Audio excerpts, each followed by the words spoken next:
அகிலம் நியூஸ் நேயர்களுக்கு வணக்கம். இலங்கையின் இன்றைய இரவு நேர பிரதான செய்திகள். முதலில் தலைப்புச் செய்திகள். கட்சி தாவல்கள் ஆரம்பம். சஜித் தரப்பின் 3 எம்பிக்கள் ரணிலுக்கு ஆதரவு. சற்று முன் வெளியானது ஜனாதிபதியின் தேர்தல் சின்னம். தொலைக்காட்சி அலைவரிசைக்கு விடுக்கப்பட்ட எச்சரிக்கை வெளியான காரணம்.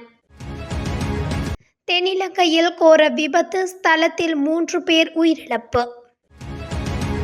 திடீரென சுகயீனமுற்ற 21 மாணவர்கள் வைத்தியசாலையில் அனுமதி.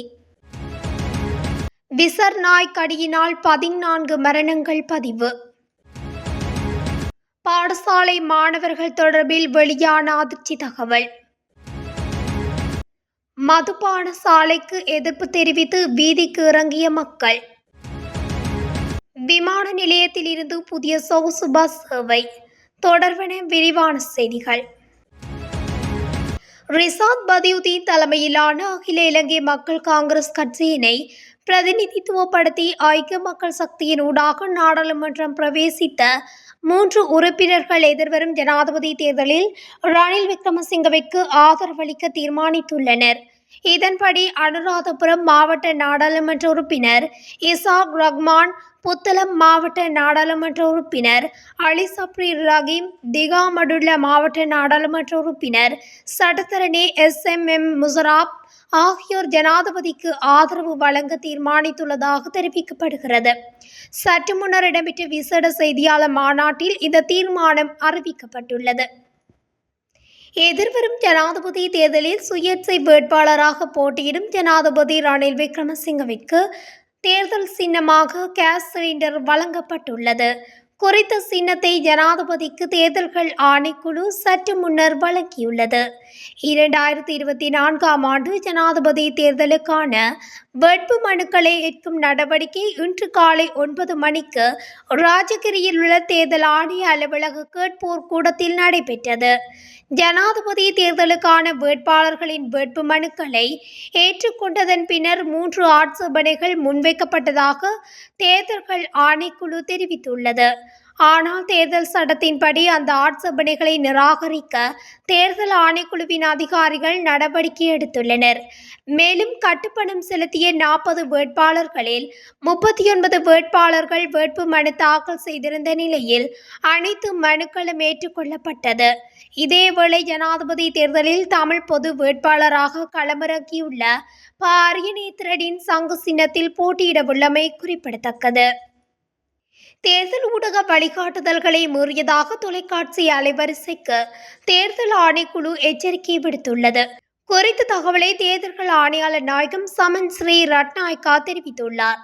ஊடக நெறிமுறைகள் மற்றும் தேர்தல் ஊடாக வழிகாட்டுதல்களை நிறுவனம் கண்டிப்பாக கடைபிடிக்க வேண்டும் என்று தேர்தல் ஆணைக்குழு வலியுறுத்தியது. தேர்தல் ஆணையாளர் நாயகம் சமன் ஸ்ரீ ரட்நாயக்கா ஒளிபரப்பு நிறுவனத்திற்கு கடிதம் ஒன்றை விடுத்து அந்த அலைவரிசையின் செய்திகளுக்கு எதிராக ஆணைக்குழுவுக்கு பல முறைப்பாடுகள் கிடைத்துள்ளதாக தெரிவித்துள்ளார். இந்த முறைப்பாடுகளில் அவதூறான அறிக்கைகள் வெளியிடப்பட்ட காலை நிகழ்ச்சியின் உள்ளடக்கங்கள் குறித்து ஆணைக்குழு விவரித்துள்ளது. குறித்த தொலைக்காட்சி அலைவரிசை ஊடாக நெறிமுறைகளை மீறும் நடைமுறைகளில் ஈடுபட்டுள்ளதுடன் நீதிமன்றத்தில் நடந்து வரும் வழக்குகள் பற்றி குறித்த சேனலில் கலந்துரையாடப்பட்டதாகவும் ஒரு குறிப்பிட்ட வேட்பாளரை அலைவரிசை ஊக்குவித்து வருவதாகவும் தேர்தல் ஆணைக்குழு தெரிவித்துள்ளது. மேலும் அரசியல் கட்சிகளுக்கு எதிராக அவதூறான அறிக்கைகள் வெளியிடப்பட்டதாகவும் அதே சமயம் ஒரு கட்சி மாத்திரம் ஒளிபரப்பு வேளைகளில் தெளிவாக விளம்பரப்படுத்தப்பட்டதாகவும் ஆணைக்குழு குறிப்பிட்டுள்ளது.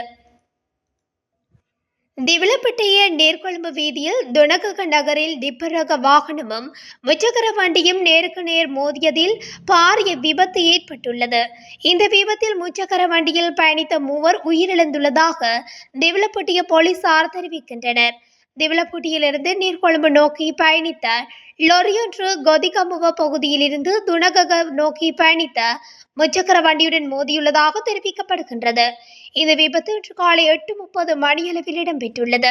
முச்சக்கர வண்டியில் பயணித்த 3 உயிரிழந்துள்ளதாக திவிலப்பட்டிய போலீசார் தெரிவிக்கின்றனர். மற்றொரு பெண் காயமடைந்து மருத்துவமனையில் அனுமதிக்கப்பட்டுள்ளார்.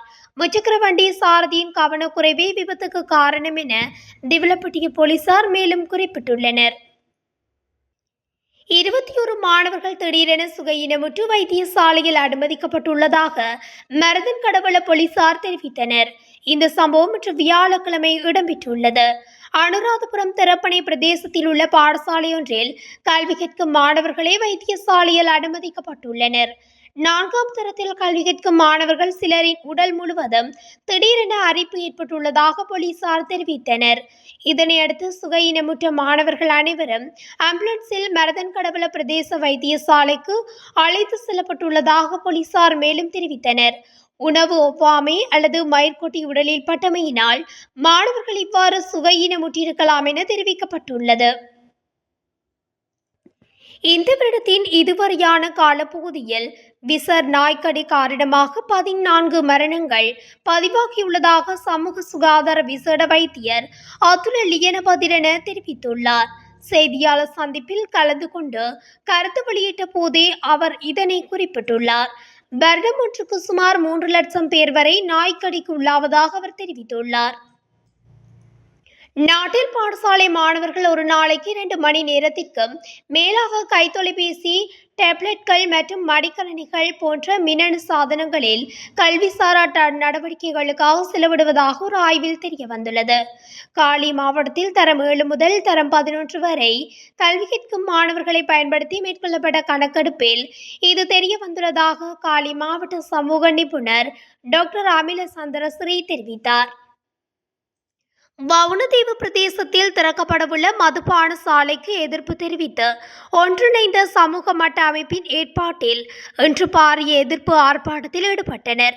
இந்த ஆர்ப்பாட்டம் மண்முனை மேற்கு வவுணதீவு பிரதேச செயலகத்துக்கு முன்னால் இடம்பெற்றது. இதில் பொதுமக்கள், சமூக ஆர்வலர்கள், தமிழ் கல்வி அபிவிருத்தி ஒன்றியம், சமூக மட்ட அமைப்புகள் கலந்து கொண்டிருந்தனர். இந்த மதுபான சாலை ஆயித்தியமலை பகுதியில் திறக்கப்படவிருப்பதாகவும் இது திறக்கப்பட்டால் சமூக கலாச்சார சீர்கேடுகள், சமூக விரோத செயற்பாடுகள் அப்பகுதியில் இடம்பெறும் எனவும் பாடசாலை மாணவர்கள் பாதிப்பு உள்ளாவார்கள் எனவும் ஆர்ப்பாட்டத்தில் ஈடுபட்டவர்கள் தெரிவித்தனர். மட்டக்களப்பின் அபிவிருத்தி மதுபான சாலையா? அழிக்காதே அழிக்காதே, கலாச்சாரத்தை அழிக்காதே, வேண்டாம் வேண்டாம், மதுபான சாலை வேண்டாம் போன்ற கோஷங்களை ஆர்ப்பாட்டக்காரர்கள் எழுப்பினர். மேலும் ஆர்ப்பாட்ட முடிவில் அரசாங்க அதிபர், மதுவரி திணைக்கள அதிகாரி போன்றோருக்கான பிரதியிடப்பட்ட மகஜர் ஒன்று மண்முனை மேற்கு பிரதேச செயலாளரிடம் கையளிக்கப்பட்டதும் குறிப்பிடத்தக்கது. கட்டுநாயக்க விமான நிலையத்தில் இருந்து கொழும்பு கோட்டை பிரதான புகையிரத நிலையம் மற்றும் மகும்புர பல்வகை போக்குவரத்து நிலையம் வரை புதிய சொகுசு பஸ் சேவை இன்று ஆரம்பிக்கப்பட்டது. கட்டுநாயக்க விமான நிலையம், விமான நிறுவனம், போக்குவரத்து மற்றும் நெடுஞ்சாலைகள் அமைச்சு மற்றும் தனியார் பஸ் நிறுவனம் இணைந்து இந்த பஸ் சேவையை ஆரம்பித்துள்ளது. சுற்றுலா பயணிகள் மற்றும் விமான பயணிகளின் வசதிக்காக இந்த பேருந்து சேவை ஆரம்பிக்கப்பட்டுள்ளதுடன் இதற்காக 10 சொகுசு பேருந்துகள் சேவையில் ஈடுபடுத்தப்பட்டுள்ளதாக தெரிவிக்கப்பட்டுள்ளது. மேலும் ஒரு பயணிக்கு 3000 ரூபாய் பயண கட்டணம் அறவிடப்படுவதாக தெரிவிக்கப்பட்டுள்ளது. இத்துடன் அகிலம் நியூஸின் இன்றைய இலங்கையின் முக்கிய செய்திகள் நிறைவடைகின்றன. தொடர்ச்சியாக இதுபோன்ற செய்திகளை அறிந்து கொள்ள அகிலம் நியூஸ் ஊடகத்துடன் இணைந்திருங்கள். நன்றி, வணக்கம்.